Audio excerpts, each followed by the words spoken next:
Gyandeep YouTube channel पर आप सबका स्वागत है। आज मैं आप सबके लिए फिर से इस वीडियो में हिंदी साहित्य के टोटल 50 प्रश्न लेकर आई हूँ। इस वीडियो में हिंदी साहित्य के भक्ति काल से 50 महत्वपूर्ण प्रश्न कराऊंगी। सारे ही क्वेश्चन इंपॉर्टेंट है और इसी तरह के क्वेश्चन एग्जाम में पूछे जाते हैं, तो आप वीडियो को लास्ट तक ज़रूर देखें और वीडियो पसंद आए तो वीडियो को लाइक शेयर सब्सक्राइब करना ना भूलें। इस तरह मैंने हिंदी साहित्य पर बहुत सारे प्रैक्टिस सेट कराए हैं। अगर आप सारी वीडियो नहीं देखे हैं तो प्लेलिस्ट में जाके देख सकते हैं। आज इस वीडियो में भक्ति काल से पर क्वेश्चन कराऊंगी, तो चलिए देखते हैं क्वेश्चन क्या है। क्वेश्चन नंबर 1 है, आचार्य रामचंद्र शुक्ल के अनुसार भक्ति काल की समय सीमा क्या है। तो भक्ति काल की समय सीमा क्या है रामचंद्र शुक्ल के अनुसार? तो इन्होंने भक्ति काल को संवत में, विक्रमी संवत में दिखाया, मतलब समय सीमा को इन्होंने हिंदी साहित्य के काल विभाजन को इन्होंने विक्रमी संवत में विभाजित किया है। तो यहाँ पे ऑप्शन भी सही आंसर होगा, क्योंकि भक्ति काल की समय सीमा क्या है, 1375 से 1700 ईस्वी। तो हर एक काल की समय सीमा एग्जाम में पूछी जाती है, तो आपको पता होना चाहिए। इस पर मैंने वीडियो बनाया, अगर आप नहीं देखे तो प्लेलिस्ट में जाके देख सकते हैं। क्वेश्चन नंबर 2 है, भक्ति काल को ईसाइयत की देन किसने माना है। किसने कहा है कि भक्ति काल ईसाइयत की देन है? कथन किस विद्वान का है? तो यह कथन जॉर्ज गिरिसन का एक कथन है कि भक्ति काल किसकी देन है, ईसाइयत की देन है। क्वेश्चन नंबर 3 है, इनमें से कौन सा अन्य नाम भक्ति काल का है। तो भक्ति काल का अन्य नाम क्या है? भक्ति काल का अन्य नाम क्या है? पूर्व मध्यकाल को ही भक्ति काल कहा जाता है और उत्तर मध्यकाल को किसी क्या कहा जाता है, रीति काल कहा जाता है। रीति काल, कला काल और अलंकृत काल भी रीति काल को कहा जाता है। क्वेश्चन नंबर 4 है, भक्ति काल को लोक जागरण काल किसने कहा है। तो देखिए भक्ति काल पर भी विद्वानों के अलग अलग मत रहे हैं भक्ति काल के नामकरण को लेकर। तो भक्ति काल को लोक जागरण काल किसने कहा है? लोक जागरण काल हजारी प्रसाद द्विवेदी जी ने कहा है। क्वेश्चन नंबर 5 है, आलवार भक्तों की संख्या कितनी है? 9, 84, 69 और 12। आलवार भक्तों की संख्या कितनी है? 12 है, 12 है। क्वेश्चन नंबर 6 है, भक्ति काल में भारतवर्ष पर किसकी सत्ता स्थापित हो चुकी थी। तो भक्ति काल में भारतवर्ष जब भक्ति काल आया था तो उसमें वर्ष में किसकी सत्ता स्थापित हो चुकी थी, हो गई थी इस्लामिक की। क्वेश्चन नंबर 7 है, आलवार भक्तों में एक महिला संत कौन थी। आलवार भक्तों की संख्या कितनी थी? 12, जिसमें से एक महिला संत थी, उनका नाम क्या था? आंडाल। आंडाल जो थी एक महिला संत थी। क्वेश्चन नंबर 8 है, नालीनार दिव्य प्रबंधन किसकी रचना है। तो नालीनार दिव्य प्रबंधन आचार्य रामचंद्र शुक्ल, आलवार संत, मीराबाई या जयसी। तो ये किसकी रचना है? आलवार संत की रचना है। क्वेश्चन नंबर 9 है, दक्षिण में वैष्णव भक्ति का प्रचार प्रसार कौन कर रहे थे। तो दक्षिण में वैष्णव भक्ति का प्रचार प्रसार आलवार संत कर रहे थे। कबीर के गुरु कौन थे? ऑप्शन ए है रामचंद्र, बी रामानंद, सी वल्लभाचार्य और डी नरहरिदास। तो कबीर के गुरु एग्जाम में कई बार क्वेश्चन रिपीट किया जा चुका है। तो कबीर के गुरु कौन थे? रामानंद थे। और वल्लभाचार्य जो थे वो किसके गुरु थे?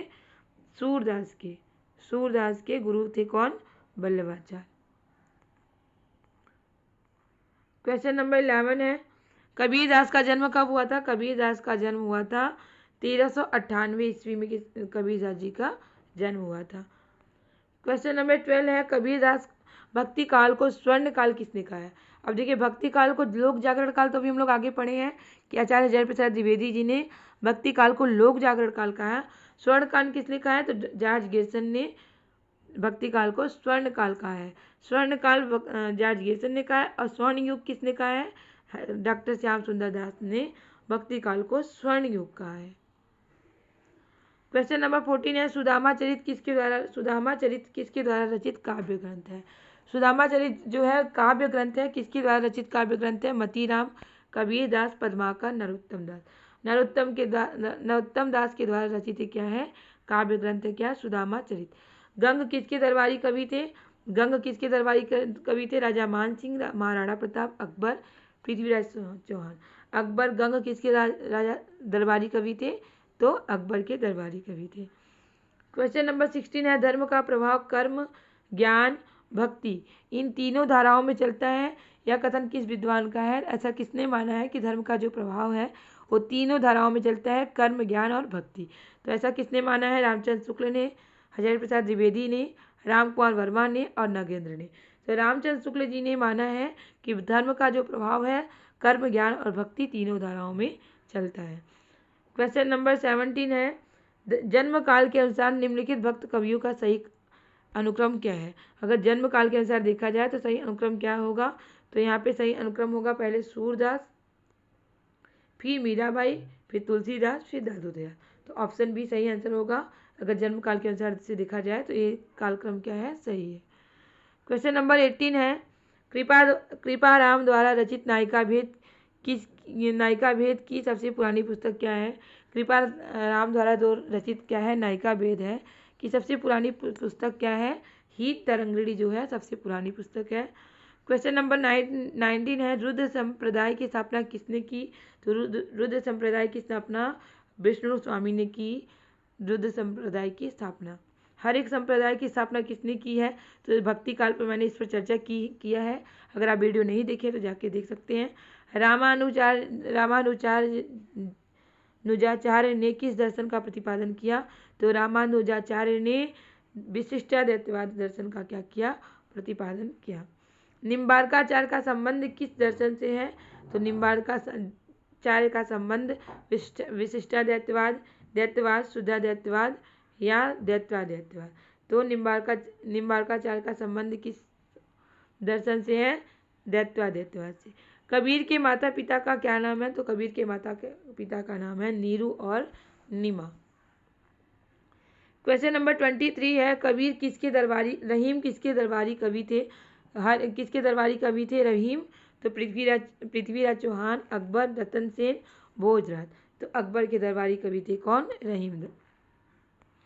क्वेश्चन नंबर 24 है, आकाश धर्मा गुरु कहा जाता है, किसे कहा जाता है।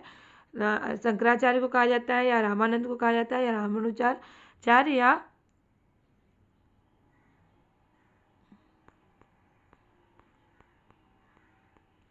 रामानुजाचार्य को कहा जाता है, या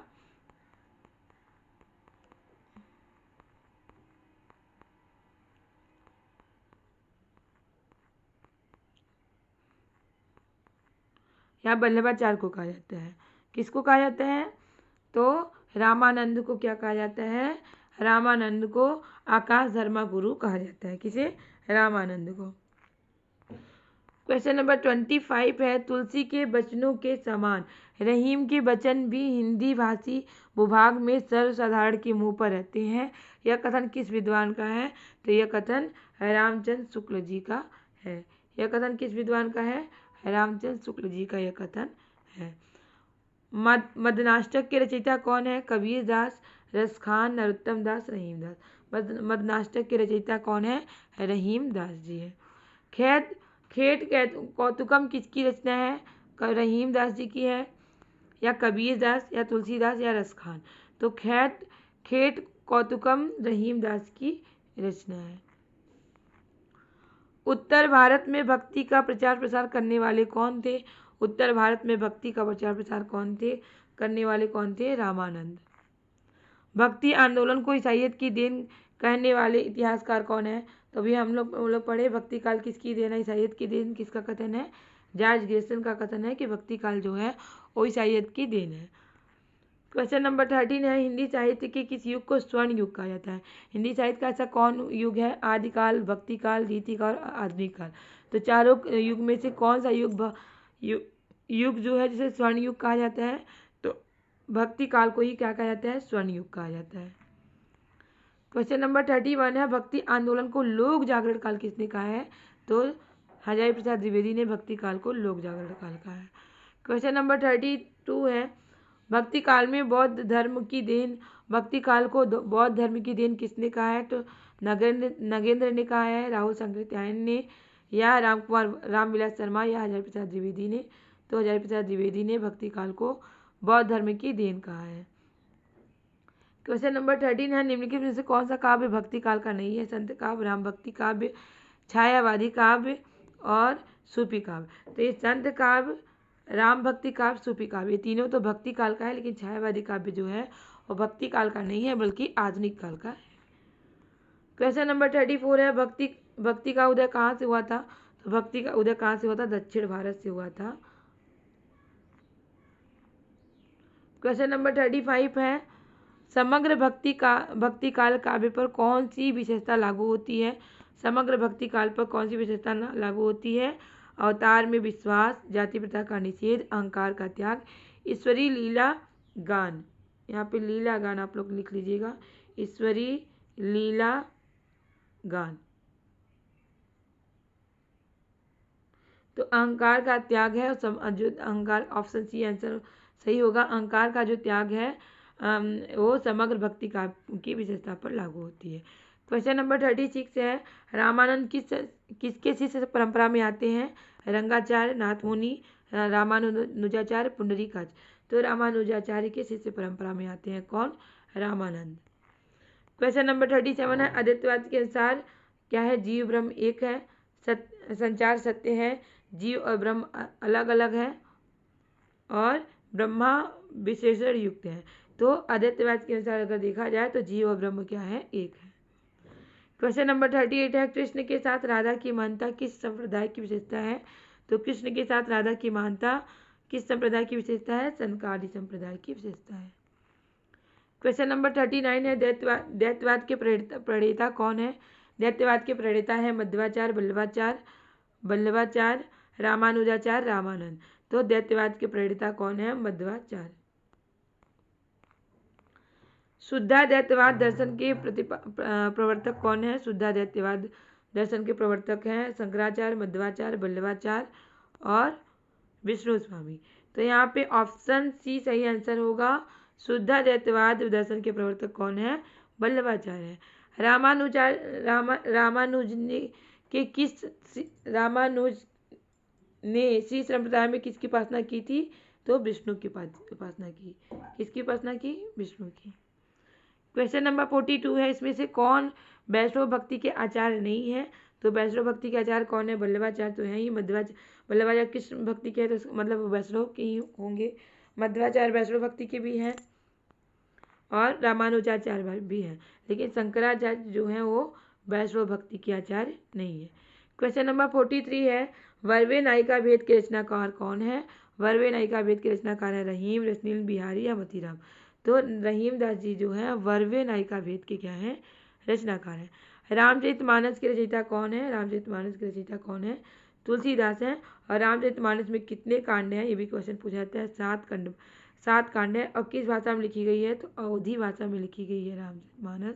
ब्रज भाषा भी तुलसीदास की रचना है और पूछा जाता है किस भाषा में लिखी गई है ब्रज भाषा। और विनय पत्रिका जो है वो तुलसीदास की रचना है और किस भाषा में लिखी गई है? तो ब्रज भाषा में लिखी गई है।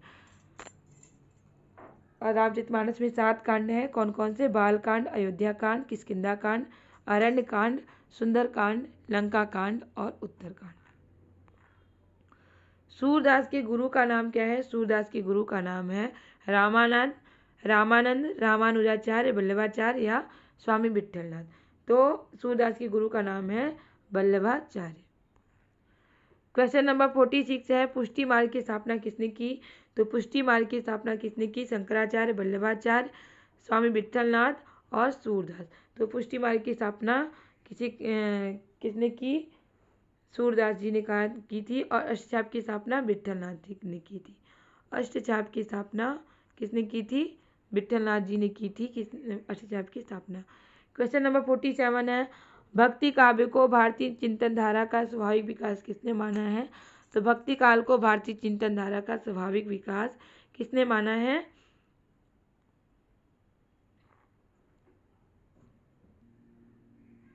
भक्ति काव्य को भारतीय चिंतन धारा का स्वाभाविक विकास किसने माना है? तो यहाँ पे ऑप्शन ए है श्याम सुंदर दास, बी हजारी प्रसाद द्विवेदी, सी रामकुमार वर्मा और डी रामचंद्र शुक्ल ने। तो आचार्य हजारी प्रसाद द्विवेदी ने भक्ति काव्य को भारतीय चिंतन धारा का स्वाभाविक विकास माना है। क्वेश्चन नंबर 48 है, तुलसीदास का जन्म कब हुआ था? तो 1532 ईस्वी, 1632, 1832 और 1900। तो तुलसीदास का जन्म हुआ था 1532 ईस्वी में तुलसीदास का जन्म हुआ था। कबीर दास की काव्य भाषा क्या है? किस भाषा का इन्होंने प्रयोग किया था? तो ब्रज भाषा, अवधी भाषा, अवट्ट भाषा या सदुक्कड़ी भाषा। तो कबीर दास जी ने सदुक्कड़ी भाषा का प्रयोग किया है। और कबीर दास को भाषा का डिक्टेटर किसने कहा है? वे क्वेश्चन पूछा जाता है। कबीर दास को भाषा का डिक्टेटर आचार्य हजारी प्रसाद द्विवेदी जी ने कहा है। लास्ट क्वेश्चन है क्वेश्चन नंबर 50। मसी कागज छुयो नहीं, कलम गहो नहीं हाथ। प्रस्तुत पंक्ति के रचयिता कौन है? दादू दयाल, कबीरदास, रैदास या सुंदरदास। तो प्रस्तुत पंक्ति के रचयिता कौन है? कबीरदास जी, जो कि भक्ति काल के ज्ञानाश्रयी शाखा के प्रतिनिधि कवि हैं। कौन प्रमुख कवि हैं? कौन? कबीरदास जी। तो ये रहे आपके टोटल 50 क्वेश्चन।